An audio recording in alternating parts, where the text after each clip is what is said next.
Hanggang sa 504,000 pesos ang ginbilin nga kaligtan sang nagluntad ang sunog sa Barangay West sa Bugabog, Molo, alas 6:48 sang gabi, Hulyo 23, 2024. Sa digsa datos ang Bureau of Fire Protection, 7 tanan ka mga panimalay ang nasunog kung sa diin anom ang totally damage kag isa ang partially damage.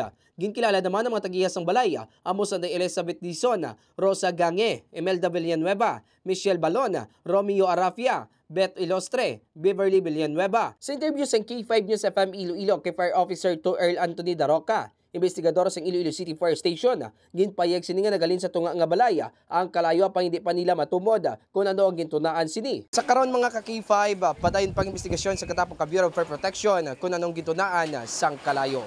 Balita nagikan sa distrito sang Molo. Ako si ka-K5 Eric Canyasares para sa Kampiyon nga Balita, Serbisyo Publiko kag Kalingawan sa Iloilo, K5 News FM.